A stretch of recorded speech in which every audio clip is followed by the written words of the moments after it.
On Christmas Eve, a poor girl was run over while saving the life of a distracted millionaire at the intersection. With her last breath, she revealed her Christmas wish, and he could not hold back his tears. The biting Christmas Eve wind whipped through the deserted streets, carrying snowflakes and the last hopes of Marie. Only 12 years old, her pale face and tired eyes told a story of hardship no child should endure. Her thin fingers, reddened by the cold, clutched a box of matches, her last chance to earn money for her grandmother's medicine. Matches! Who wants to buy matches? Her weak voice echoed through the empty streets, competing with the distant sound of Christmas bells. Marie looked up at the dark sky, remembering the promise she had made to her grandmother that morning. "I'll bring your medicine, Grandma. Don't worry."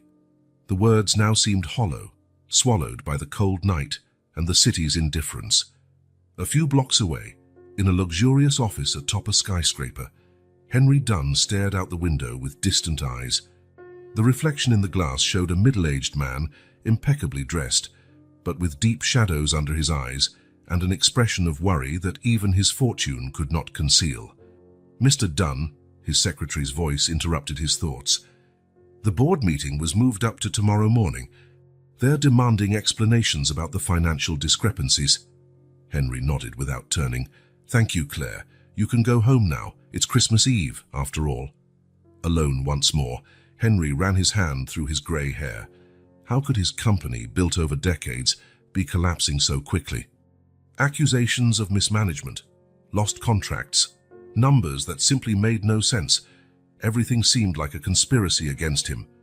But who could be behind it? Deciding he needed fresh air to clear his mind, Henry grabbed his coat and went down to the street. The contrast between the building's warmth and the cutting cold of the night made him shiver. That's when he saw her.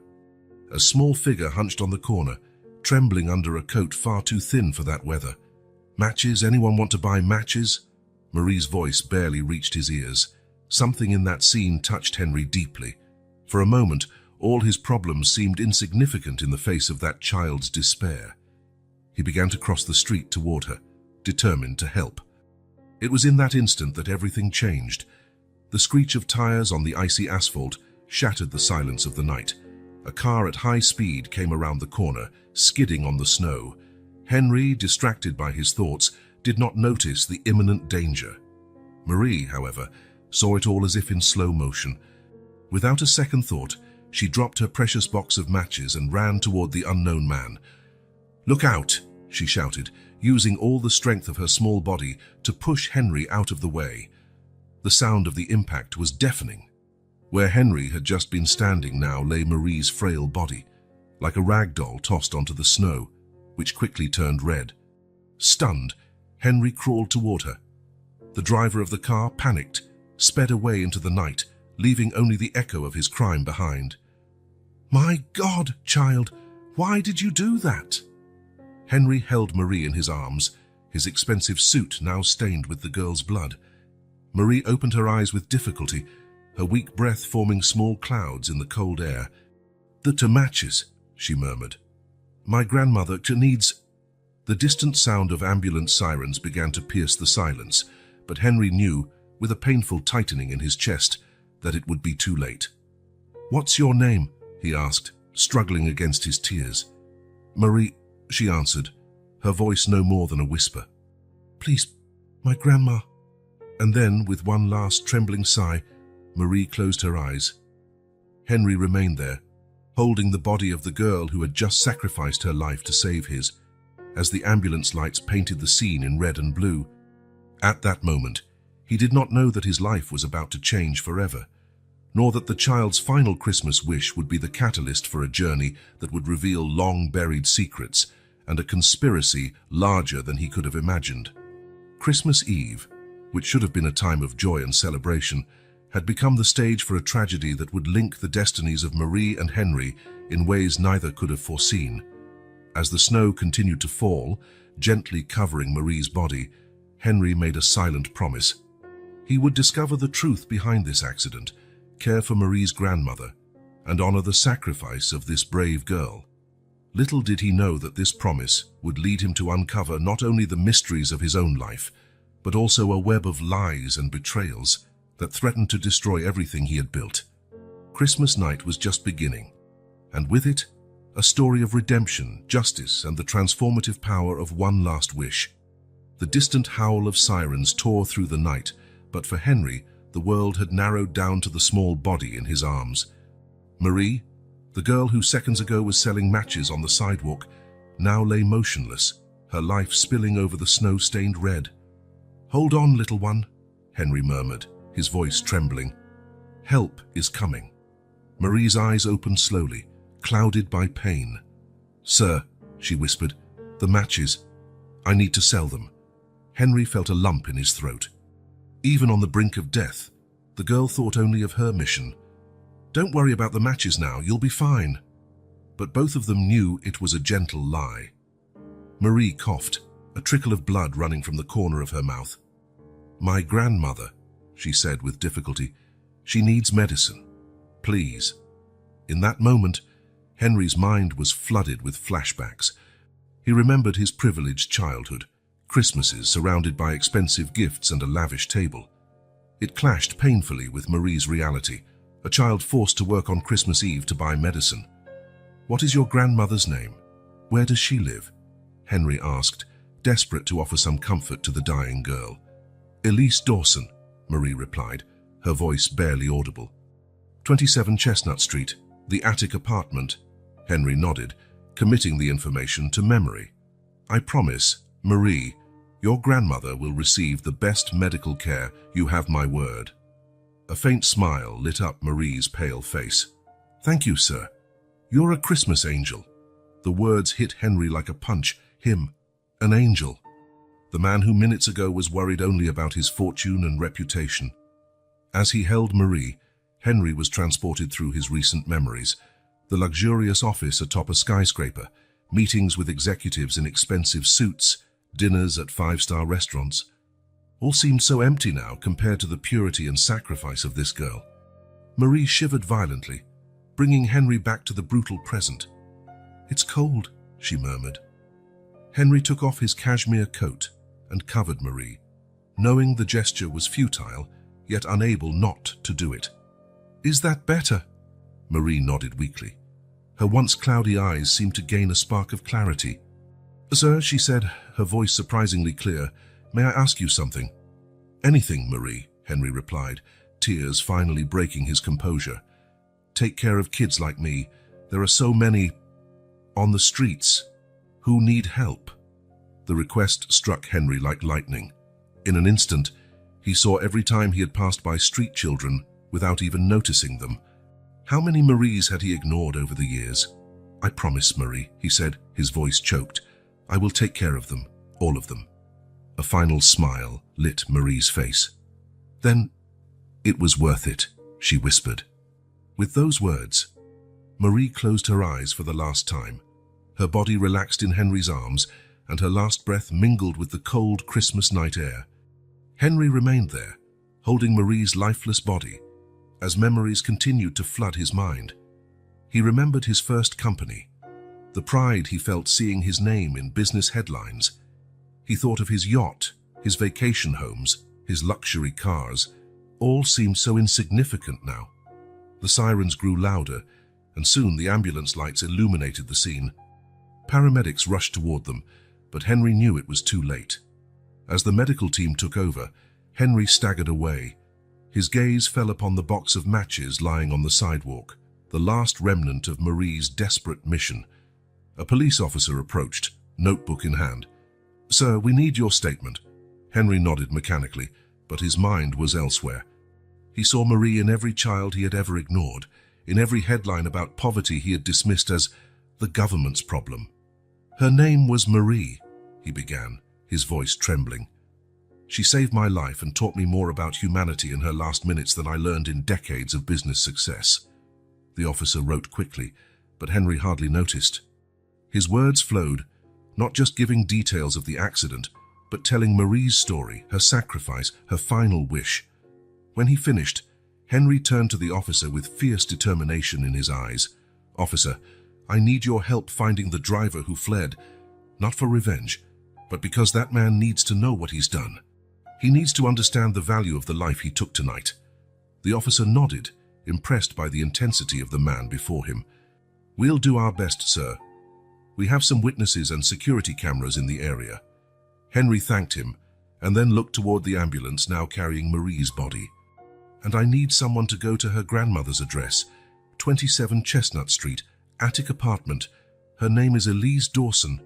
She needs to know what happened and that she's not alone. As the ambulance left and the police began to cordon off the area, Henry remained there staring at the bloodstain on the snow, which was quickly dissolving under fresh snowfall. I promise you, Marie, he whispered into the night, your sacrifice will not be in vain. I will take care of your grandmother, of the street children, and I will discover the truth behind what happened tonight. It's the least I can do to honor your last wish. With these words, Henry Dunn turned his back on his old life. The powerful businessman, concerned only with profits and status, had died there on the sidewalk along with Marie. In his place, a man with a mission was born, driven by the child's final breath. As he walked toward Chestnut Street, Henry had no idea that his promise would lead him to unravel a web of conspiracies, threatening not just his company, but the entire city. Marie's last wish would be only the beginning of a journey that would change everything. The snow continued to fall, covering the tracks of the past and preparing the stage for an uncertain but purposeful future. Christmas Eve, which began in tragedy, now carried the seed of redemption, and Henry was determined to make it bloom, no matter the cost. The sun rose over a city transformed by a blanket of white snow, but for Henry Dunn the world remained dark. Images of the previous night, the accident, Marie's pale face, her last breath, haunted him relentlessly. Sitting in his luxurious office, Henry stared at the phone with a mix of determination and dread. He needed to make the call, to begin fulfilling his promise, but every fiber of his being resisted reliving the events of Christmas Eve. Finally, with a deep sigh, he dialed the number for the police. Hello, this is Henry Dunn. I'm calling about last night's accident. The conversation was brief and painful. There were no updates on the hit-and-run driver, but the investigation continued. The officer, speaking compassionately, informed Henry that Marie's body was at the city morgue, awaiting formal identification. What about her grandmother? Henry asked, his voice trembling. Elise Dawson. We haven't been able to locate her yet, sir. The address you gave us seems empty. Henry's heart sank. He thanked the officer and hung up, feeling the weight of his promise grow heavier on his shoulders. Without wasting more time, Henry grabbed his coat and hurried out of the office, ignoring the confused glances of his employees. He had a mission and nothing else mattered.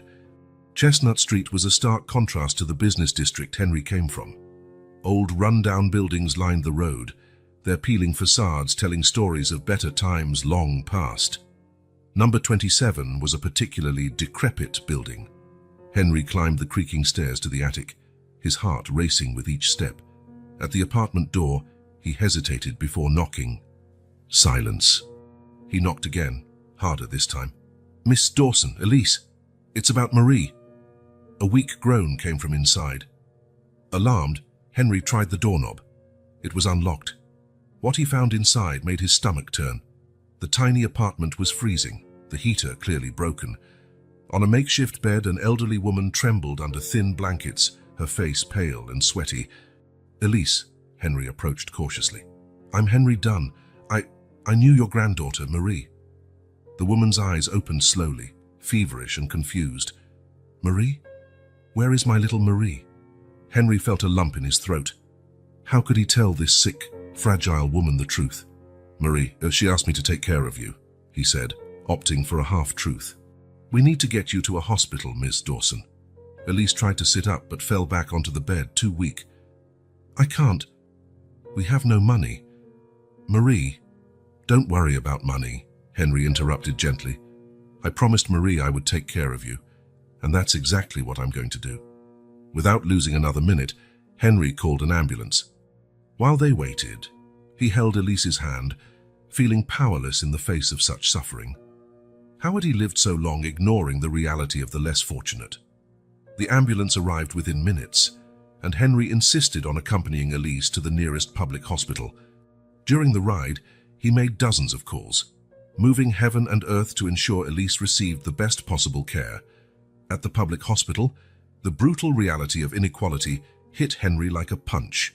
Crowded hallways, outdated equipment, overworked doctors and nurses. Elise was quickly diagnosed with severe pneumonia, worsened by malnutrition and cold. She needs intensive care, the doctor explained, looking exhausted. But all our ICUs are full. We can put her on a waiting list, but... No, Henry interrupted, his voice firm. That's not good enough. I'll transfer her to a private hospital immediately. The doctor looked relieved and worried at the same time. Sir, these transfers can be complicated and expensive. Money is no object, Henry declared. I'll do whatever it takes. In the following hours, Henry moved mountains, calls were made, favors called in, and in record time, Elise was being transferred to the best private hospital in the city. As he followed the ambulance carrying Elise, Henry reflected on how his life had changed in less than 24 hours. Yesterday, he was a man obsessed with profits and status. Today, he was moving heaven and earth to save a woman he didn't even know, all because of a promise made to a girl who had given her life for him.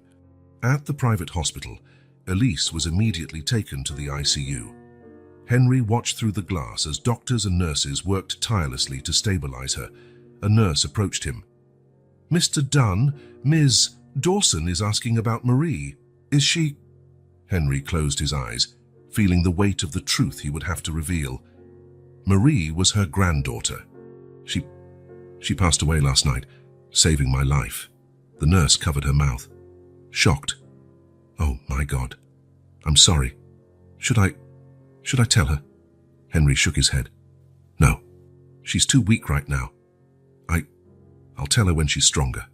As the nurse walked away, Henry continued to watch Elise. The steady beep of the heart monitor reminded him constantly of life's fragility. "I promise, Marie," he whispered, placing his hand on the glass. "I will take care of her, and I will do more, much more. Your sacrifice will not be in vain." At that moment, Henry's phone vibrated. It was his secretary, Claire, reminding him of the important board meeting he had completely forgotten. Henry looked at the phone and then back at Elise. His decision was instantaneous. "Claire," he said, answering, "cancel the meeting. In fact, cancel all my appointments for the next few days. I have something far more important to do." Hanging up, Henry sat in the nearest chair, preparing for a long vigil. He didn't know yet, but this was only the beginning of a journey that would lead him to question everything he believed and to face forces determined to keep him in the dark. The weight of the promise made to Marie was heavy, but Henry was determined to carry it, no matter the cost. The days dragged by in the private hospital as Henry kept vigil at Elise's bedside. Her condition improved slowly, but she was still not strong enough to receive the devastating news about Marie. Each time Elise asked about her granddaughter, Henry felt a stab of guilt, replying with evasions that weighed on his conscience.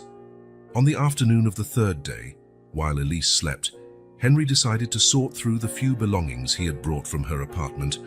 Among worn clothes and some personal items, he found a worn leather pouch.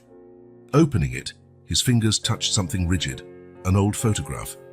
Henry carefully removed the photo, his eyes widening as he examined the yellowed image.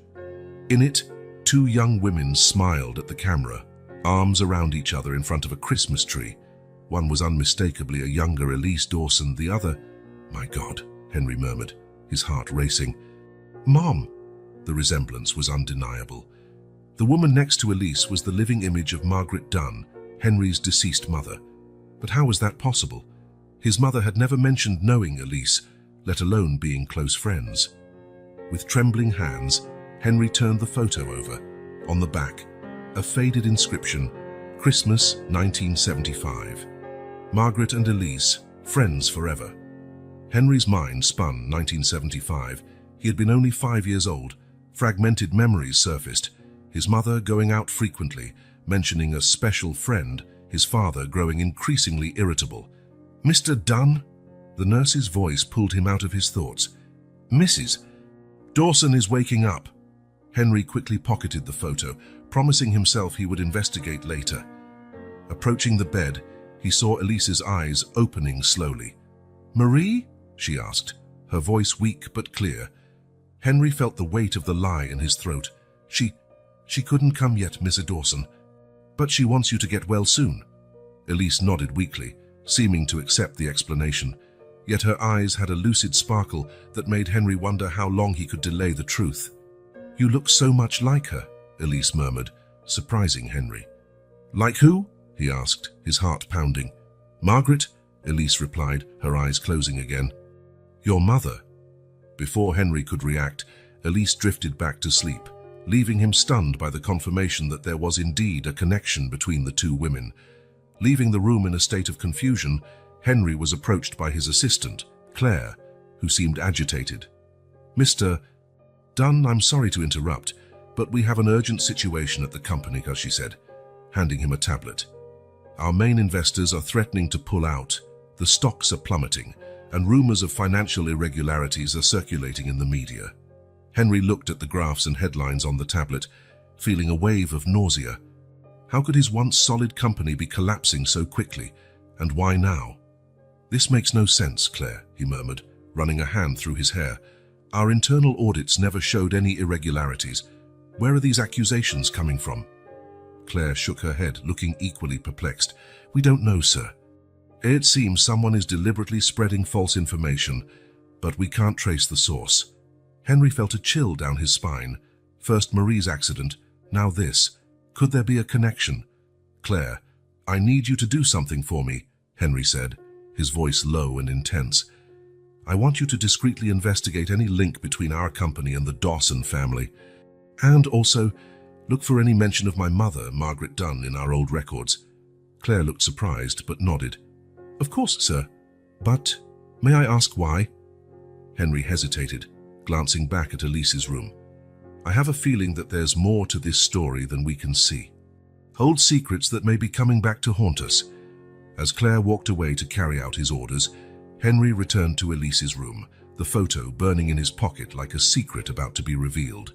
Sitting next to the bed, he watched the wrinkled face of the woman who was somehow connected to his past. Who was Elise Dawson really? What had happened between her and his mother? And how did it all relate to the current crisis at his company? Henry took the photo from his pocket, studying again the smiling faces of the two young women.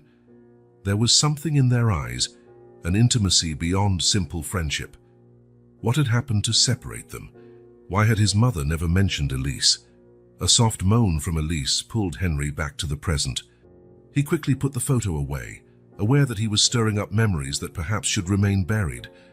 But something inside him knew that uncovering this mystery was crucial, not only to understand his own past, but also to protect his future. At that moment, his phone vibrated with a message from Claire. "Mr. Dunn, I found something. I need to speak with you immediately." Henry looked at Elise, torn between the desire to stay and the need to discover what Claire had found. Finally, with a heavy sigh, he stood up. "I'll be back soon," he promised the sleeping figure of Elise, feeling that he was about to dive into much deeper and more turbulent waters than he had ever imagined. As he left the room, Henry did not notice the slight tremor in Elise's eyelids, nor how her fingers tightened slightly around a small locket hidden beneath the blankets. A locket that, if opened, would reveal a photo twin to the one Henry had just discovered. The secrets of the past were about to surface, and with them a storm threatening to sweep away everything Henry knew. The connection between Elise and his mother, the mysterious crisis in his company, Marie's tragic fate, all these threads began to intertwine into a pattern Henry could not yet discern, but instinctively felt was of vital importance. As he walked through the hospital corridors toward an uncertain future, Henry could not shake the feeling that each step took him deeper into a labyrinth of family secrets and corporate conspiracies. The promise made to Marie now seemed only the tip of a much larger and more dangerous iceberg than he had ever imagined. The weight of past ties and present shadows converged, and Henry knew his life would never be the same again. The search for truth had begun, and there was no turning back. Henry found Claire in a small, empty waiting room, far from curious ears. His assistant's face was pale, her hands trembling slightly as she held a folder. "And what did you find, Claire?" Henry asked, his voice low and tense. Claire hesitated before answering. "Mr. Dunn, what I've found, it may change everything." She opened the folder, revealing old documents and photos. "I started by investigating the connection between your mother and Elise Dawson. They weren't just friends, sir. They were practically inseparable during college and the early years after graduation." Henry nodded, suspecting as much due to the photo he found. "Go on." "Then something happened," Claire continued. "In 1976, there are records of a fierce argument between them. After that, all traces of Elise disappear from your mother's life." Henry frowned. What could have caused such a drastic break? Claire hesitated again before handing Henry one particular photo. In it, a young man smiled, his arm around a woman who was not Margaret Dunn. "That's my father," Henry said, immediately recognizing the man. "But who is Elise Dawson's daughter?" Claire answered softly. "Juliet Dawson." Henry's world seemed to spin. "Are you saying my father had an affair with the daughter of my mother's best friend?" Claire nodded sadly. "There's more, sir. I found records of a child born 9 months after this photo. A girl." Henry's heart nearly stopped. "Marie," he whispered. "It's possible," Claire confirmed. "We can't be absolutely sure, but the dates match." Henry sank into a nearby chair, his mind in turmoil. Marie, the girl who gave her life to save him, could be his half-sister. Could fate be so cruel and ironic? "That explains why my mother cut ties with Elise," Henry murmured. "She must have discovered the affair." "There's one more thing, sir," Claire said, hesitant. "I found regular bank transfers from your father's personal account to one in Juliet Dawson's name. The payments continued until last week." Henry felt as if he'd been punched in the stomach. His father, deceased for 5 years, had secretly supported another family for decades. Before he could fully process this information, Claire's phone rang. She answered, her face paling even more as she listened. "Sir," she said, hanging up. "The media. They're speculating about your involvement in Marie's accident. Someone leaked information about your presence at the scene." Henry felt a wave of nausea. How is that possible? "I did nothing wrong." "It doesn't matter," Claire said softly. "Public perception is everything, and there's more. Our biggest client just cancelled their contract, citing ethical concerns." Henry stood abruptly, pacing the small room. His mind raced, trying to connect the dots. Marie's accident, the family secrets, the corporate crisis. Everything seemed interconnected in some sinister way. "Claire," he said finally, "I need you to do one more thing. Investigate who might benefit from the downfall of our company, and look for any connection to the Dawson family or my own father." Claire nodded, determined. "I'll do it immediately, sir." As she left, Henry returned to Elise's room, his head spinning with revelations. Entering, he found Elise awake, her eyes fixed on him with surprising intensity. "You discovered it, didn't you?" she asked, her voice weak but clear. Henry approached the bed, feeling the weight of decades of secrets between them. "Yes, Elise. I know about my father and your daughter, about Marie." Tears shone in Elise's eyes. "I wanted to tell you, Henry, so many times. But your mother, she made us promise." "Us?" Henry asked, confused. "Your mother and I," Elise explained. "After we found out about the affair, we decided to keep everything secret. To protect the children," she said. "To protect you." Henry felt a surge of contradictory emotions, anger, sadness, compassion. And Marie, did she know? Elise shook her head. "No. Juliet never told her about her true father.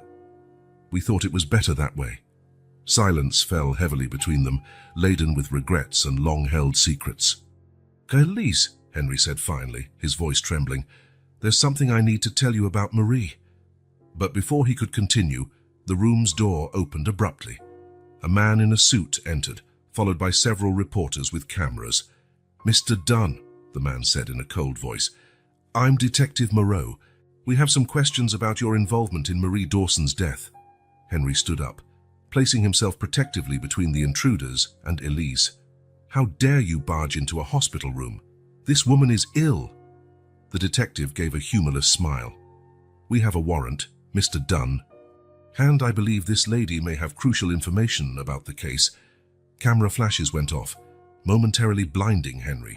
He could hear reporters shouting questions, their voices overlapping in a cacophony of accusations.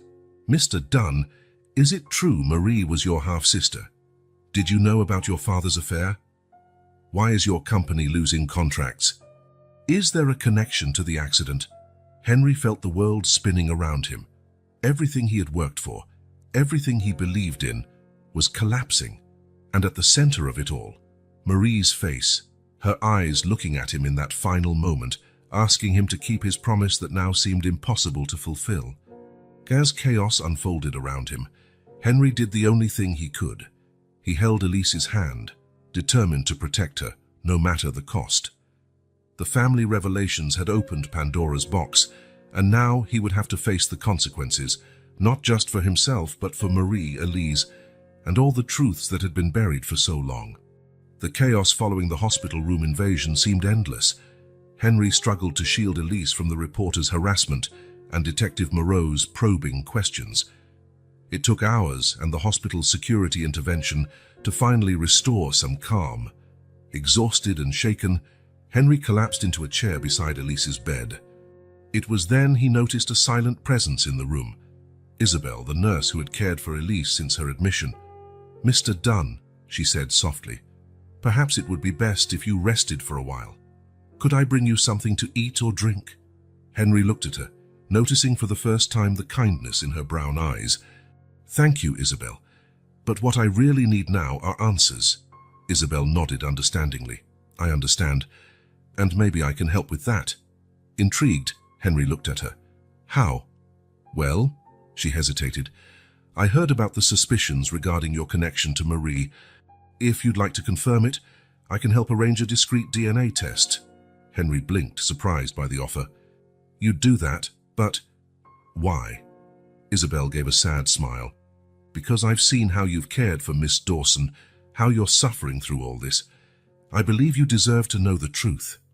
Touched by this unexpected compassion, Henry accepted the offer. In the days that followed, while waiting for the test results, Isabel became a constant support for Henry. She not only cared for Elise with dedication, but offered a listening ear when Henry needed to talk.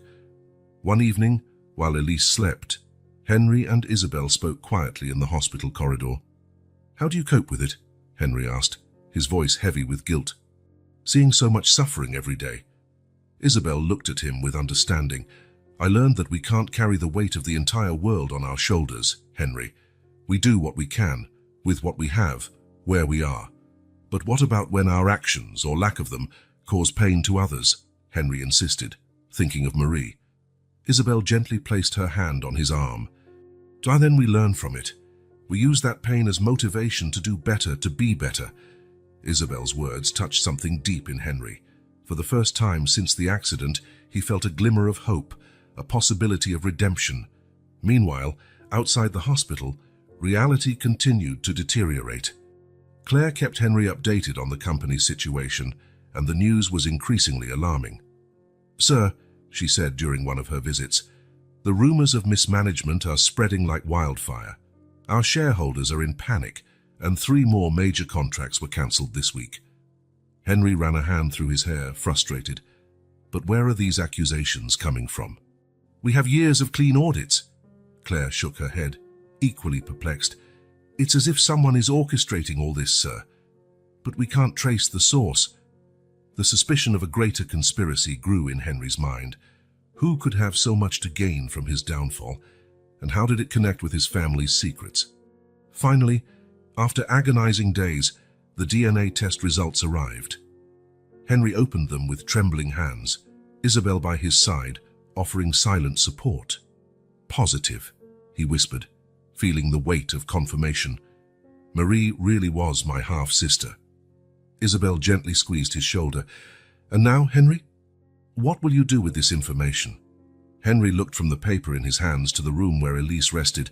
"I'll honor Marie's memory," he said with renewed determination.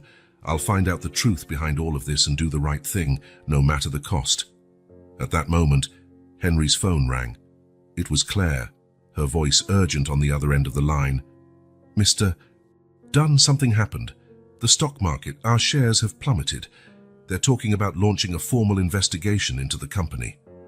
Henry closed his eyes, feeling the weight of the world on his shoulders again. But when he opened them, there was a fierce determination in his gaze. "Claire, call an emergency board meeting." "So it's time to face this head-on." Hanging up, Henry turned to Isabel. "I need to go, but I'll be back as soon as I can. Please, take care of Elise." Isabel nodded, her eyes reflecting concern and something else, admiration. "Be careful, Henry. And remember, you're not alone in this fight." With one last grateful look, Henry left, determined to face the storm forming around his company and his life. Driving to the office, his mind was racing with questions. How had his quest for truth about Marie turned into a battle for the survival of everything he'd built? Who was behind the attacks on his company, and why? How did all these seemingly disparate events connect?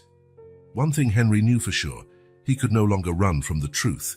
It was time to face the ghosts of the past and the challenges of the present, not just for himself, but for Marie, Elise, and everyone who depended on him. Entering his company's imposing building, Henry felt the weight of curious stares and anxious whispers. The empire he had built was trembling at its foundations, but he was determined not to let it fall without a fight. With firm steps, he headed to the conference room, where he knew a crucial battle awaited him. The revelations of recent days had changed everything, but they had also given Henry a clarity of purpose he had long lacked. As he opened the conference room doors, facing the anxious and accusatory looks of his board, Henry knew he was about to enter the most challenging phase of his life. But, with Marie's memory, Isabel's silent support, and the truth finally coming to light, he felt, for the first time in weeks, ready for the fight ahead. The silence in the hospital room was palpable when Henry entered, holding the DNA test results. Elise, who had awakened from her coma a few days ago, watched him with tired but attentive eyes. Isabel stood by her side, adjusting the IV drip with gentle, efficient movements. Henry took a deep breath, feeling the weight of the paper in his hand. "Elise," he began, his voice trembling, "the results are in. Marie, she really was my half-sister." Elise's eyes filled with tears. "So it's true," she whispered. All those secrets." Henry sat down in the chair beside the bed. "Why, Elise? Why keep this a secret for so long?" Elise closed her eyes, painful memories clearly passing behind her lids. "It was your mother, Margaret. She discovered the affair between your father and my Juliet. She was devastated, furious. She threatened to expose everything, destroy all our reputations." Henry felt a pang of pain thinking of his mother, who had died years ago carrying this secret. "And then, we made a deal," Elise continued, her voice weak. "Margaret wouldn't tell anyone, but she demanded that we stay completely away. Juliet, she decided to raise Marie alone, away from all this. And I lost my best friend and part of my family in the process." Silence fell as Henry absorbed the magnitude of these revelations. So many lives affected, so many years of pain and secrets, all culminating in that tragic night when Marie gave her life to save his. "Elise," Henry said softly, "there's something I need to tell you about Marie." But before he could continue, Elise interrupted him, her eyes suddenly focused and alert. "Henry, I recognized you the moment I saw you. You are the image of your father when he was young. And now, seeing you here, caring for me, it's as if past and present have merged." Henry felt a knot in his throat. "I'm sorry, Elise, for everything, for what my father did, for the suffering he caused your family." Elise reached out a trembling hand, touching Henry's face. "No, my dear, you're not responsible for your parents' mistakes. And seeing you here, caring for an old woman you didn't know, it gives me hope. It shows that something good can come from even the most painful situations." At that moment, Isabel, who had kept a discreet distance, approached. "Mr. Dunn, Elise needs to rest now. Maybe we can continue this conversation later." Henry nodded, grateful for Isabel's gentle intervention. He stood, gently kissing Elise's forehead. Rest, I'll be back soon. Leaving the room with Isabel, Henry felt the weight of all the recent revelations. They walked in silence to a small lounge at the end of the corridor. How are you handling all of this, Henry? Isabel asked softly, offering him a cup of water. Henry took a sip before answering. Honestly, I don't know. It's as if my entire life, everything I believed in, is being rewritten. Isabel placed a comforting hand on his shoulder. You're doing the best you can in an impossible situation. That's more than many would do. Henry looked at her, feeling a surge of gratitude. Thank you, Isabel, for everything. I don't know how I would have faced all this without you. Their eyes met, and for a moment, the world seemed to slow. Henry felt a connection with Isabel that went beyond gratitude, a mutual understanding, a comfort in each other's presence he hadn't felt in a long time. The moment was interrupted by the ringing of Henry's phone. It was Claire, her voice tense on the other end of the line. Mr. Dunn, we have a problem. The press is speculating about possible links between Marie's accident and the company's financial difficulties. Some are suggesting there may be a criminal investigation soon. Henry closed his eyes, feeling the pressure mount again. Thank you, Claire. I'll be at the office in an hour. Hanging up, he turned to Isabel, who watched him with concern. I have to go. Things at the company are complicated. Isabel nodded, understanding. Go. I'll take care of Elise. But, Henry, don't forget to take care of yourself too. Henry gave a faint smile, touched by her concern.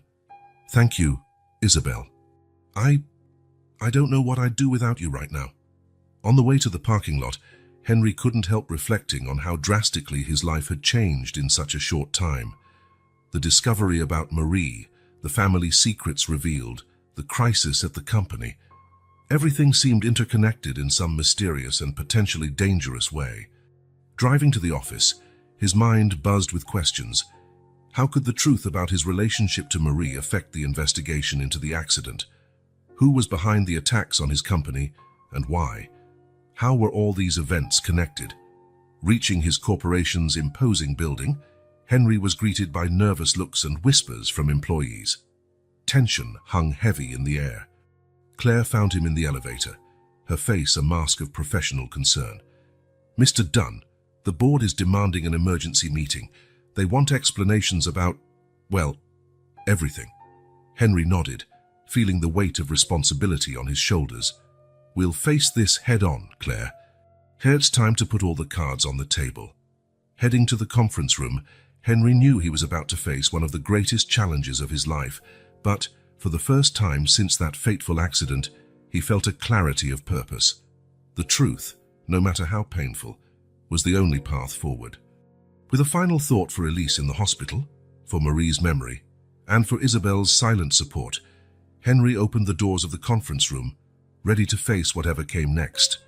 The weight of truth was immense, but Henry was determined to carry it, not just for himself, but for all those who had been affected by decades of secrets and lies. It was time to break the cycle, no matter the cost. Morning dawned grey and cold, a perfect reflection of Henry's mood as he arrived at the office. He had barely stepped into the lobby when he was bombarded by camera flashes and shouting reporters. Mr. Dunn, is it true the girl who died was your half-sister? Henry, did you know about your father's affair before the accident? Is Dunn Enterprises involved in a money laundering scheme?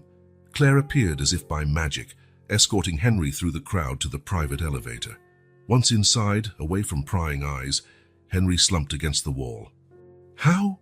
He began, his voice trembling. How did they find out? Claire shook her head, her face a mask of worry. We don't know, sir. The story leaked last night. It's everywhere. The elevator reached the executive floor, and Henry was immediately greeted by a team of lawyers and PR advisors, all talking at once. Mr. Dunn, we need to issue a statement immediately. The shareholders are panicking. The stock has dropped 30% since the market opened. 3 of our largest clients cancelled their contracts in the last 2 hours. Henry raised his hands, asking for silence. One at a time, please. First, I want to know exactly what the press is saying. One of the PR advisors, a middle-aged woman named Sarah, stepped forward. Sir, the main story is your relationship to Marie Dawson. But there are also speculations about financial motives behind the accident. Some tabloids are suggesting that you orchestrated the accident to cover up irregularities in the company. Henry felt as though he'd been punched in the gut. That's absurd. How can they even suggest such a thing? Unfortunately, sir, Sarah continued, the timing of the accident, coinciding with the first signs of financial trouble, is fueling these conspiracy theories. Over the next few moments, Henry was informed of the full extent of the damage. In addition to the stock plunge and lost contracts, several board members were demanding his immediate resignation. While the team debated damage control strategies, Henry's phone vibrated. It was a message from Isabel. Elise has seen the news. She's agitated and wants to speak to you urgently. Henry's heart tightened. Then, amid the chaos, he had almost forgotten Elise and the impact these revelations would have on her. Claire, he said, interrupting the heated discussion, I need to go to the hospital. Elise, she needs me. Ignoring the protests of his team, Henry left in a hurry, using the emergency exit to avoid reporters. At the hospital, he found Elise sitting up in bed, the TV remote still trembling in her hands. Her face was pale, marked by recent tears. Henry, she whispered upon seeing him. Oh, Henry, I'm so sorry. This is all my fault, because of our secrets. Henry rushed to her side, taking her hands. No, Elise, it's not your fault. No one could have predicted this. Elise shook her head, her eyes full of ancient sadness. There's more, Henry. Things you need to know. In the following minutes, Elise revealed darker details about the past. The affair between Henry's father and Juliet hadn't just been a forbidden romance. It had also involved suspicious financial transactions. Your father, Elise explained, her voice trembling, he used the relationship with Juliet to hide money, transfers, shell companies. I didn't know everything, but Margaret found out. That's why she demanded our silence. It wasn't just about the affair, it was about protecting the company, protecting you. Henry felt the ground disappear beneath his feet. His father, the man he had always seen as a role model of integrity, had been involved in illegal activities. Elise, he asked, fearing the answer, do you think this has something to do with what's happening now with the company? Elise hesitated. I don't know, Henry, but I fear the ghosts of the past may have returned to haunt us all. While processing these new revelations, Henry's phone rang again. Claire's urgent voice greeted him. Mr. Dunn, we found something. You need to come back immediately. Back at the office, Henry was taken to an isolated conference room. Claire and two IT team members waited, their faces tense. What did you discover? Henry asked, feeling the tension in the air. One of the IT technicians, a young man named Alex, turned his laptop toward Henry. Sir, we found evidence of unauthorized access to our financial systems. Someone has been manipulating data, creating the appearance of irregularities where none existed. Henry felt a mixture of relief and fury. So it's sabotage, but who and why? Claire intervened, her voice grave. We still don't know, sir, but there's more. We found that these invasions started on the night of Marie's accident. Henry's mind whirled. The connection between the accident and the company's problems was no coincidence. Someone was orchestrating all of this, using his personal tragedy as a smokescreen to attack Dunn Enterprises. We need to go to the police, Henry declared, but Claire interrupted him. Sir, I'm afraid it's not that simple. Whoever's doing this has insider access, someone who knows not just our systems, but also your family's secrets. Realization struck Henry like lightning. The enemy wasn't just outside, but possibly inside his own organization, maybe even within his closest circle. At that moment, looking at his worried team, Henry felt the full weight of the scandal and the looming collapse. His reputation was in shreds, his company on the brink, and now he discovered a traitor in their midst. But amid chaos and despair, Henry felt a fierce determination grow inside him. He would not let the mistakes of the past or the machinations of the present destroy everything he and so many others had worked for. Claire, he said, his voice firm, assemble a trusted team. We'll find out who's behind this, and we'll clear Dunn Enterprises' name, no matter the cost. As the others left to carry out his orders, Henry remained alone in the conference room, the weight of the world on his shoulders. He thought of Marie, Elise, Isabel, and all the employees whose futures depended on him. "I won't let you down," he promised quietly. "I'll fix this no matter what it takes." The scandal may have shaken his reputation, and the downfall seemed imminent, but Henry Dunn was far from defeated. The battle for truth and redemption was only beginning. Henry's office, once a symbol of power and success, now looked like a besieged fortress. Stacks of financial reports, newspaper headlines, and legal notices covered every available surface. At the center of it all, Henry Dunn sat, his eyes fixed on a photograph of Marie he had obtained from Elise. "What would you do, little one?" he murmured to the image of the smiling girl he never truly got to know. "How can we fix this?" A soft knock on the door interrupted his thoughts. It was Isabel, carrying a tray with coffee and sandwiches. "I thought you might need this," she said, placing the tray in the only clear spot on the desk. "You've barely left this place in the last few days." Henry smiled weakly, grateful for her concern. "Thank you, Isabel." "I don't know what I'd do without you." Isabel sat across from him, her eyes full of concern. "Henry, you can't go on like this. You're destroying yourself." He sighed, running a hand through his disheveled hair. "What else can I do? The company is collapsing. My reputation is in tatters, and we still don't know who's behind all this." Isabel was silent for a moment, her gaze falling on Marie's photo. "Maybe," she began hesitantly, "maybe it's time to change tactics, to remember why all this started." Henry followed her gaze, feeling a pang in his heart at Marie's face. "What do you mean?" "Marie gave her life to save you, Henry. Not just your physical life, but maybe she saved your soul too. Look at everything you've discovered, everything that's changed since that night. Maybe it's time to truly honor her sacrifice." Isabel's words hit Henry like a ray of clarity in the storm. He stood abruptly, an idea forming in his mind. "Isabel, you're brilliant," he exclaimed, a spark of hope in his eyes for the first time in weeks. "That's it. We can't just fight the shadows of the past. We need to create something new, something that really makes a difference." In the days that followed, Henry worked tirelessly on a new project. Between tense meetings with lawyers and investigators, he devoted every spare moment to shaping his vision. Finally, the day of the board meeting arrived. The tension was palpable in the room when Henry entered, carrying a thick folder under his arm.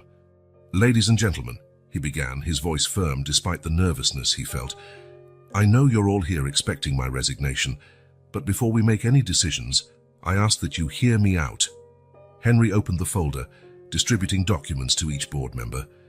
"What I have here is a proposal to create the Murray Dawson Foundation, an organization dedicated to helping vulnerable children, offering education, healthcare, and opportunities they would otherwise never have." A murmur of surprise ran through the room. The board's chairman, a middle-aged man named Robert, was the first to speak. "Henry, I understand your feeling of guilt about what happened, but we can't divert company resources at this critical time." Henry shook his head, determined. "This isn't just about guilt, Robert. It's about doing what's right, about creating a positive legacy from this tragedy. And more than that, it's about saving this company." He continued, explaining how the foundation could not only help children in need, but also restore Dunn Enterprises' public image, attracting new investors and partners who valued corporate social responsibility. "Moreover," Henry added, his voice gaining strength, "I believe this foundation can help us uncover the truth behind the attacks on our company. Whoever's behind this clearly has a connection to my family's past. By shining a light on these shadows, we may finally expose the real culprits." The room fell silent for long moments after Henry's presentation. Finally, one of the younger board members, Emily, spoke up. "It's risky, but I support it. I think this is exactly the radical change we need." Others began to agree, albeit hesitantly. Robert, however, remained skeptical. "And where will the money come from, Henry? We're on the brink of bankruptcy." Henry took a deep breath before answering. "I will invest my personal fortune to start the foundation, every cent I have, if necessary." The statement caused a stir in the room. While members of the board argued heatedly, Henry felt his phone vibrate. It was a message from Isabel. Whatever the outcome, I'm proud of you. Marie would be too. Those words gave Henry the final strength he needed. When the vote finally took place, the proposal was approved by a narrow margin. Leaving the conference room, exhausted but relieved, Henry was met by Claire, who awaited him with urgent news. "Sir, while you were in the meeting, our IT team made a discovery. The intrusions into our systems, they're not just internal. There are signs of involvement from a rival corporation, Blackstone Industries." Henry felt a chill run down his spine. Blackstone Industries was run by Victor Blackstone, an old business rival of his father. "Claire, I need you to dig into everything about Blackstone. Any connection to my family, to the Dawsons, anything." As Claire left to fulfill his orders, Henry couldn't help feeling that he was getting closer to something big, something that went far beyond corporate rivalries or family secrets. That night, back at the hospital to visit Elise, Henry shared the news about the foundation. The elderly woman's eyes filled with tears of gratitude. "Marie would be so proud, Henry," she said, holding his hand. "You're turning your loss into something beautiful." Isabel, who was in the room caring for Elise, smiled warmly at Henry. "I knew you'd find the right path." Observing these two women who had become so important in his life, Henry felt a mix of determination and apprehension. Marie's legacy was taking shape, offering hope and purpose. But the shadows of the conspiracy he was beginning to glimpse seemed darker and more dangerous than ever. "No matter what happens," Henry silently vowed, "I will see this through. For Marie's memory, for the truth, and for all the children we can help." The road ahead was uncertain and certainly perilous, but for the first time in weeks, Henry Dunn felt he was finally on the right track. The day Henry Dunn had feared finally arrived. Under a grim and oppressive sky, he watched helplessly as the company's lawyers filed for bankruptcy protection in court. Headlines screamed from every newspaper and news channel: "Dunn Empire crumbles. End of an era. From glory to ruin, Henry Dunn's fall." In the nearly empty office, Henry faced the painful task of laying off loyal employees who had been by his side for years. Each devastated face, each trembling handshake was a stab to his heart. "I'm so sorry, truly sorry," he repeated, his voice choked. "I'll do what I can to help you find new positions." Claire, faithful to the end, remained by his side, organizing final details and managing the torrent of calls and emails that never ceased. "Sir," she said softly, after the last employee left, "there are reporters in the lobby. They're demanding a statement." Henry sighed heavily, running his hand over his tired face. "Let's get it over with." Descending to the lobby, Henry was met by a crowd of microphones and cameras. The questions came like bullets. "Mr. Dunn, how do you explain the total collapse of your company? There are allegations of fraud and mismanagement. What do you have to say? Is it true you're selling all your properties?" Henry raised his hands, asking for silence. When he finally spoke, his voice was calm, but charged with emotion. "I take full responsibility for what happened to Dunn Enterprises. Mistakes were made, wrong decisions taken, but I can assure you there was no fraud or ill intent. We are fully cooperating with all investigations." He paused, taking a deep breath before continuing. "As for the future, yes, I am selling my personal properties, but not to run or hide. All the money will be directed to the newly created Marie Dawson Foundation, dedicated to helping vulnerable children. It's my hope that we can turn this tragedy into something positive for those who need it most." The reactions were immediate and varied. Some reporters looked skeptical, others intrigued. But before more questions could be asked, Henry withdrew, exhausted and emotionally drained. Back in his office, he found Isabel waiting for him. Her face was full of concern and compassion. "I saw the news," she said softly. "How are you holding up?" Henry slumped into his chair, feeling the weight of all he had lost. "Honestly, I don't know. It feels like my entire life fell apart in a matter of weeks." Isabel approached, placing a comforting hand on his shoulder. "But not everything is lost, Henry. You still have a purpose, a mission. The Marie Foundation can be the new start you need." Her words touched something deep in Henry. He looked at Marie's photo on his desk, remembering the promise he had made. "You're right," he said, a new determination in his voice. "I can't give up now. There's too much work to be done." In the following days, Henry threw himself wholeheartedly into preparations for launching the Marie Foundation. As the media continued to attack him and former associates abandoned him, he found strength in his new purpose. One afternoon, as he worked in his makeshift office, a small rented space downtown, Henry received an unexpected visit. It was Victor Blackstone, CEO of Blackstone Industries and his father's old rival. "Henry," Victor said, his voice a mix of condescension and false sympathy, "I came personally to express my condolences for your current situation." Henry stood, facing the man he suspected was behind some of his troubles. "Thank you, Victor. But something tells me condolences aren't the real reason for your visit." Victor smiled, a cold smile that didn't reach his eyes. "Perceptive, as always. In fact, I'm here with an offer. Blackstone Industries is interested in buying what's left of Dunn Enterprises. For a fraction of the value, of course, given the circumstances." Henry felt anger rising in his chest but remained composed. "I'm sorry, Victor, but there's nothing to sell. Everything that remains is being directed to the Marie Foundation." Victor's smile faltered momentarily. "Ah yes, your little charity. A noble gesture, no doubt. But come on, Henry, be realistic.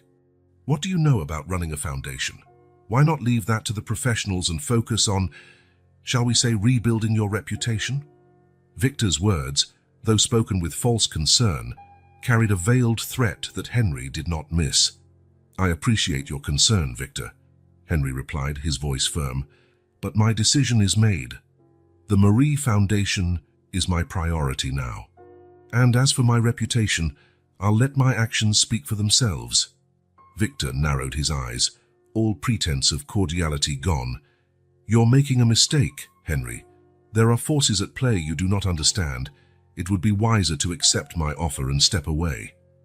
"I'm perfectly aware of the forces at play, Victor," Henry retorted, stepping forward.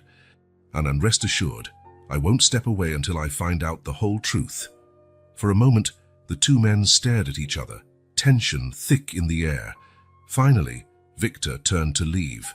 "You were warned, Henry. Whatever happens now is on you." After Victor's departure, Henry sat down, his mind racing.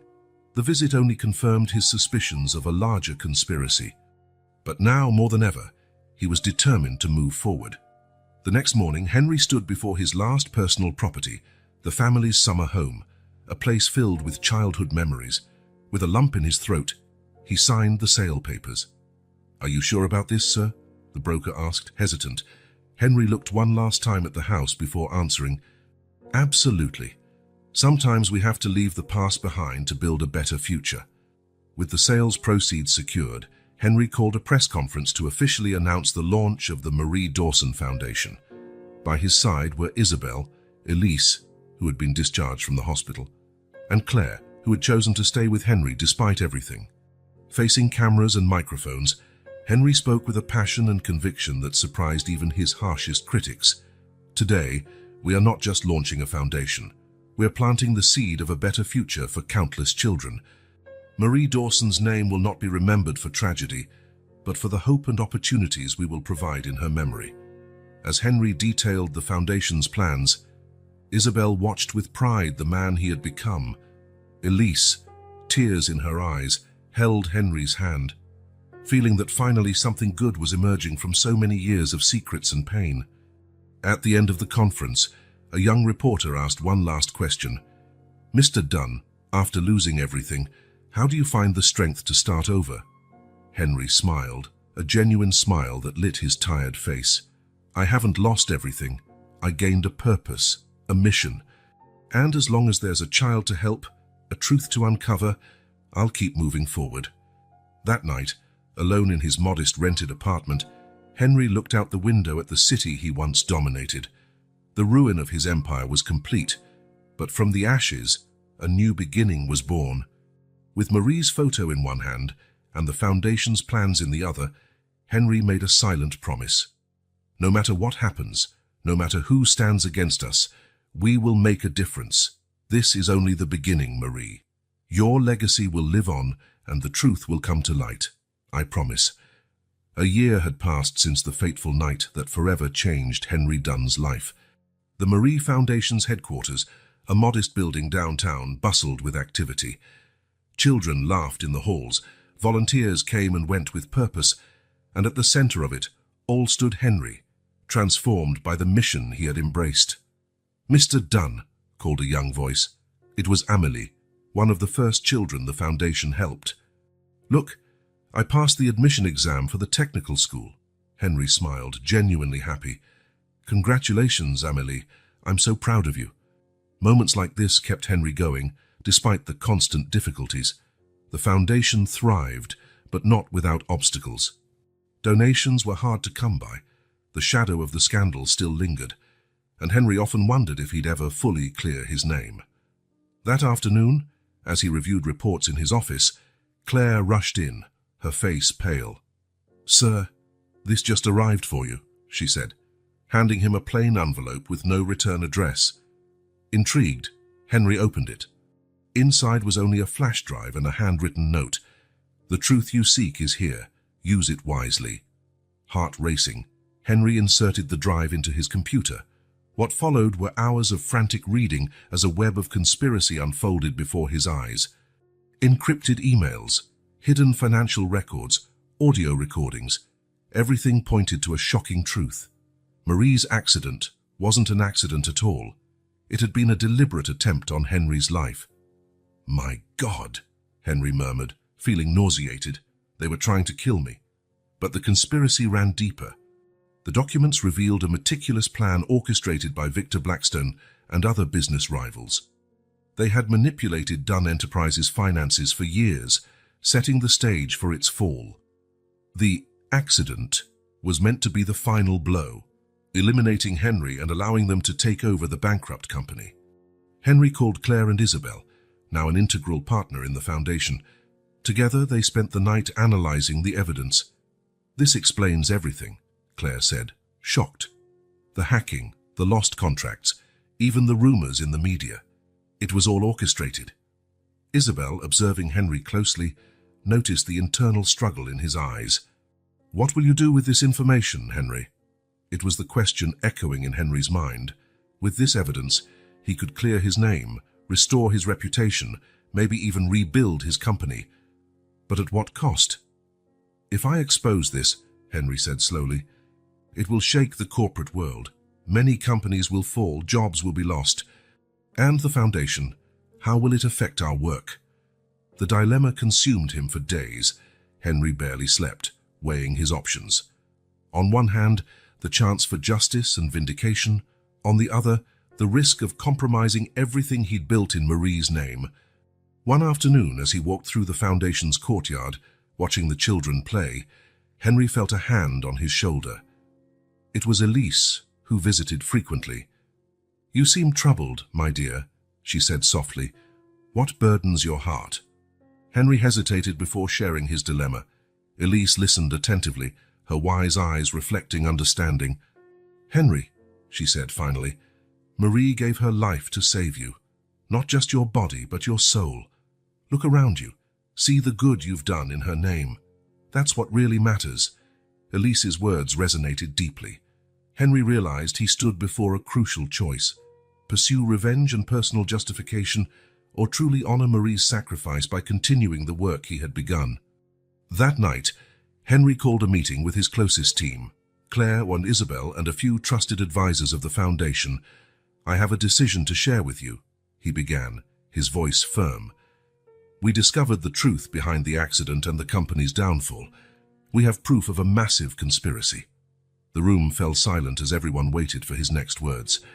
But Henry continued, "We will not publicly expose this information, at least not yet." There were exclamations of surprise and confusion. Claire was the first to speak. "But sir, this could clear your name, recover everything we lost." Henry nodded. "Yes, it could, but it could also harm the work we're doing here. The foundation, the children we help. Everything could be jeopardized if we get entangled in a legal and media battle." He paused, looking at each face in the room. "Instead, we'll use this information strategically. We'll quietly pressure those involved, make them accountable in a way that won't harm innocents. And most importantly, we'll use this knowledge to protect the foundation and expand our work. Isabel, who had been quiet until now, spoke. "You're choosing Marie's legacy over your own vindication." Henry smiled softly. "I'm choosing the future Marie gave us a chance to build." In the following days, Henry worked tirelessly. He made discreet contact with trustworthy authorities, sharing information selectively. He applied silent pressure on those involved in the conspiracy, not to destroy them, but to ensure continuous support for the foundation and other noble causes. A month after his decision, Henry was in his office when Isabel entered, holding a newspaper. "Have you seen this?" she asked, showing him the headline. "Blackstone Industries announces scholarships for underprivileged children." Henry smiled, recognizing the result of his behind-the-scenes negotiations. "It's a start," he said. Isabel approached, her eyes shining with admiration. "You're truly changing things, Henry. Not through revenge or exposure, but through transformation." That night, alone in his apartment, Henry looked out the window at the city that once knew him as a titan of business. He picked up Marie's photo, now always on his desk. "I hope I'm doing the right thing, Marie," he whispered. "Your sacrifice gave us the chance to create something truly good. And I promise, I'll keep fighting for it every day." As the city slept, Henry Dunn felt, for the first time in a long while, a true peace. The conspiracy had been revealed, but the real victory lay not in public exposure or vengeance. It lay in the lives being changed, the legacy being built day by day. The journey was far from over, but Henry now knew with certainty that he was on the right path, the path Marie had shown him with her final act of courage and love. The months following the discovery of the conspiracy tested Henry Dunn's patience and strategy. Working behind the scenes with a select group of trustworthy authorities, he meticulously pieced together the puzzle that would reveal the full extent of the scheme against him and his company. In a secure room at the police department, Henry met regularly with Detective Sophie Leclerc, an incorruptible investigator known for her tenacity. "Mr. Dunn," Sophie said in one of these meetings, spreading documents across the table, "with the evidence you provided and our independent investigation, we're ready to act. But I must be sure, are you prepared for the consequences? This will shake the corporate world." Henry nodded gravely. "I'm ready, Detective Leclerc. It's time for the truth to come out." In the following weeks, a series of coordinated police operations rocked the city. High-level executives were arrested, offices searched, and a mountain of evidence seized. With each passing day, shocking new revelations dominated the headlines. Corporate conspiracy exposed, attempted murder and financial sabotage. Victor Blackstone arrested, CEO accused of orchestrating Dunn Enterprises' downfall. Years-long scheme revealed. How an empire was toppled by envy and greed. The world watched in astonishment as the truth emerged layer by layer. The attempt on Henry's life, disguised as a tragic accident, was exposed in detail. The financial manipulation that led to Dunn Enterprises' bankruptcy was meticulously documented. Amid the chaos, Henry remained focused on the Marie Foundation, refusing interviews or public statements. But as the truth emerged, public perception began to shift dramatically. One morning, as Henry arrived at the foundation, he was surprised by a crowd of reporters and cameras. Reluctantly, he decided to make a brief statement. "Over the last year, I've devoted myself entirely to the Marie Foundation and the children we serve," he began, his voice steady. "So the recent revelations are shocking and painful, but my focus remains on the work we do here. Justice is taking its course, and I trust the authorities to handle those responsible." His dignity and dedication impressed many, and a wave of public support began to grow. Former clients and business partners reached out, expressing regret and offering support. One quiet afternoon at the foundation, Henry received an unexpected visit. It was Robert, the former chairman of Dunn Enterprises board. "Henry," Robert said, visibly emotional, "I came to apologize. We all failed you, believed the lies without question. And now, well, there's something I must tell you." Robert explained that with the conspiracy exposed, Dunn Enterprises was undergoing restructuring. The shareholders and the new board had unanimously voted to invite Henry to return and take control of the company. Henry remained silent for a long moment, the offer heavy in his mind. Finally, he spoke. "Robert, I appreciate the offer and your words, but I need time to think. My life has changed so much this past year." That night, Henry discussed the situation with Isabel and Elise, the two women who had become his closest confidants. "It's an incredible opportunity, Henry," Isabel said. "You could do so much good with the company's resources." Elise, and with her quiet wisdom, added, "Remember why all this started, my dear. What would Marie want you to do?" After days of reflection, Henry made his decision. He called a press conference, the first since the scandal broke. Before a room packed with journalists, Henry spoke with a clarity and emotion that captivated everyone. "A year ago, I lost everything I thought was important, my company, my reputation, my fortune. But on that tragic night, I gained something far more valuable, a purpose. Marie Dawson didn't just save my life. She gave me a reason to live." He paused, looking directly into the cameras. "Today, I've been offered the chance to return to Dunn Enterprises. After much thought, I've decided to accept, but with one condition. The company will be restructured to work in tandem with the Marie Foundation. Every business decision, every profit, will be evaluated not only by its financial value, but by its impact on society and the lives of the children we've sworn to protect." The room erupted in questions, but Henry raised his hand, asking for silence for his final words. "What happened to me and my company was a terrible injustice. But from tragedy, we've been given the opportunity to do good on a scale I never imagined. This is my redemption, not just to reclaim what I lost, but to use it to create a better future for those who need it most." In the days that followed, Henry Dunn's story dominated the news. His journey from disgraced magnate to dedicated philanthropist, and now back to the corporate world with a renewed mission, inspired millions. As Henry prepared to reassume his role at Dunn Enterprises, now with a renewed purpose, he paid one last visit to Marie's grave.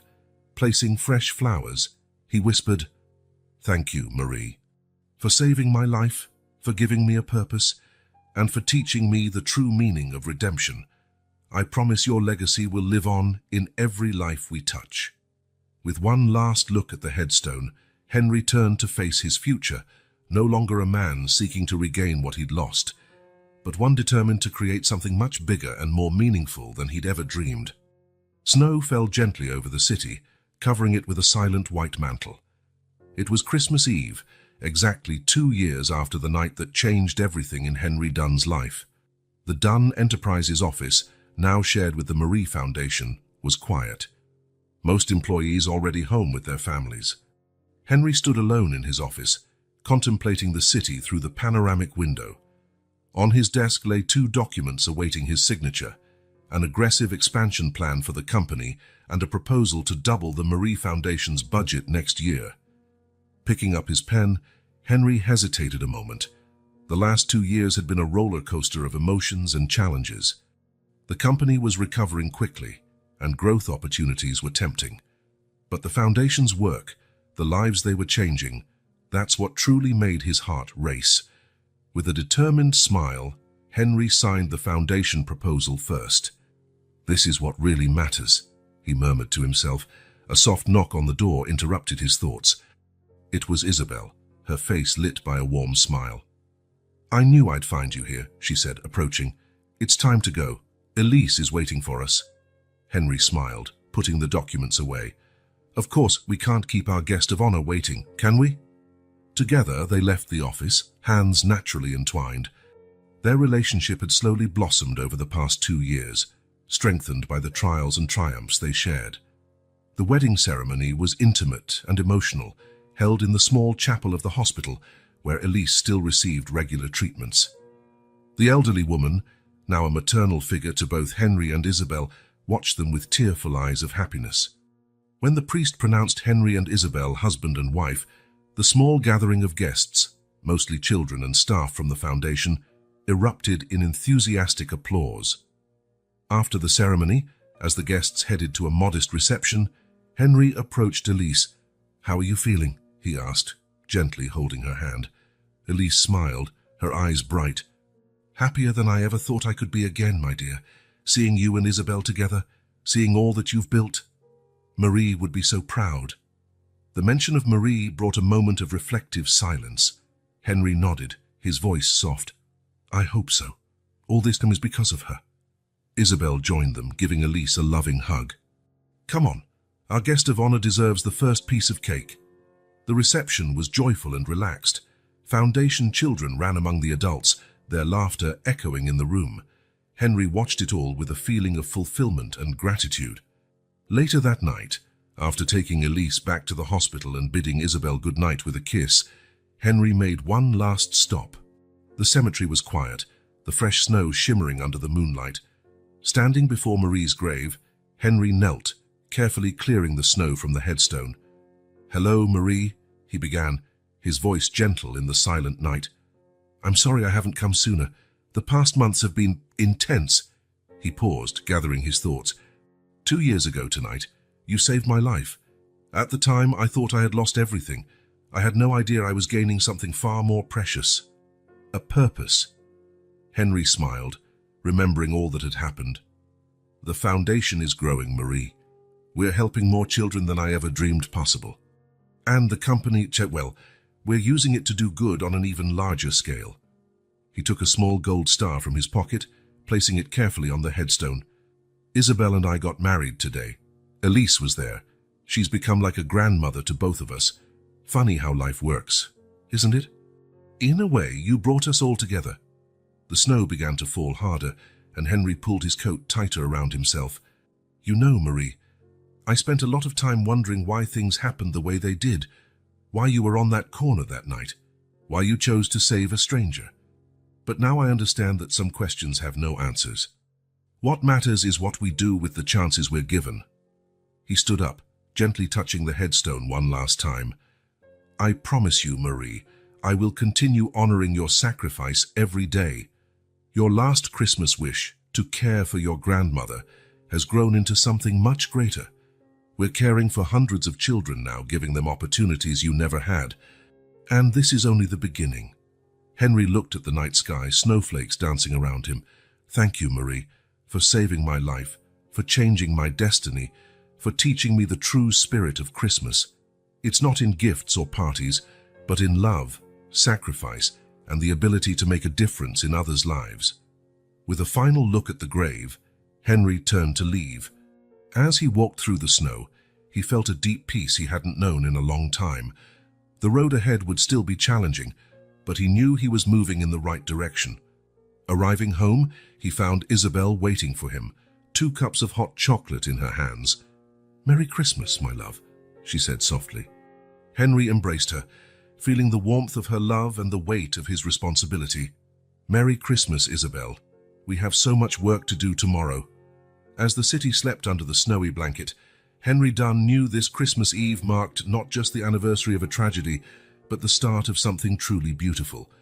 Marie's spirit, her last Christmas wish, lived on in every life the foundation touched, in every decision made by the company, and in every act of kindness inspired by her story. And so, with a heart full of gratitude and purpose, Henry prepared for another year of making a difference, one day at a time, honoring the legacy of a little match seller who changed the world with a simple act of courage.